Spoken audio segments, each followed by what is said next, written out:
let's start at the top here. What does it mean to find a mentor for your career?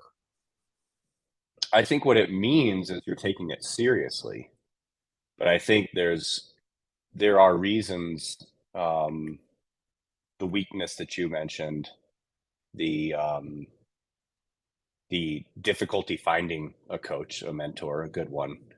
Uh, there's a lot out there because I mean, you brought up sports examples as we started, and there are probably more people in the field of analytics than there are professional athletes in the NHL, plus the NFL, plus the NBA, right? Plus everything.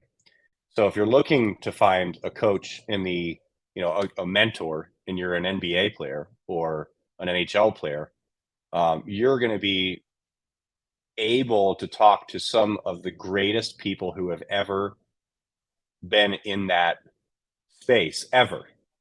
Hall of Famers, coaches that kind of see things in a new way. Um, they're in a very elite space. If you're in corporate America and you got Ted, who's the senior director of marketing, uh, Ted isn't in the top 100 athletes in the sport in the world. Ted's in the top million.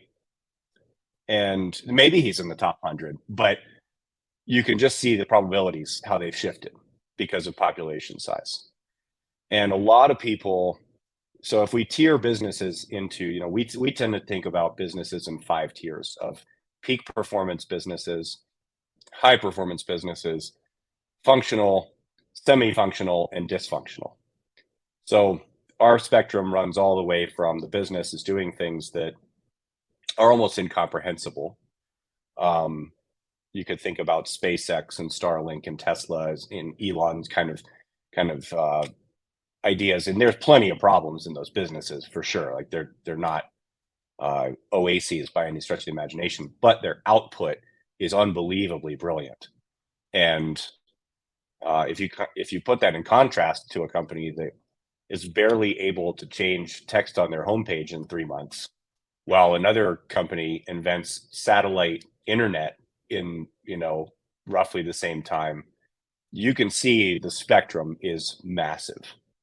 And I meet a lot of people who seek high performers within their environments. And if you're in a functional or a low functioning or dysfunctional environment, a high performer in that environment isn't in the majors, isn't in the minors, isn't in high school. They're like the elementary flag football team.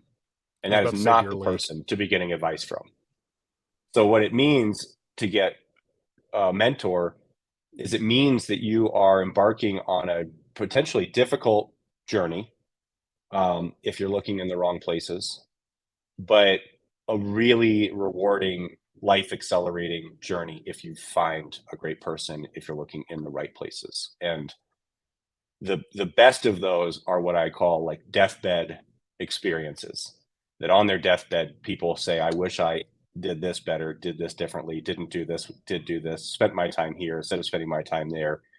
And if you can take that epiphany from your deathbed back a decade or 2 decades or 3 decades and have that epiphany when you're 25 or 35 or 45 instead of when you're 75, then you have all those years the rest of your life to live out the results of that epiphany.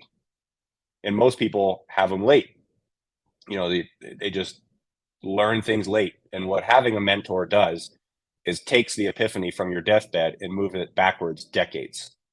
Huge changes in the trajectory of your life.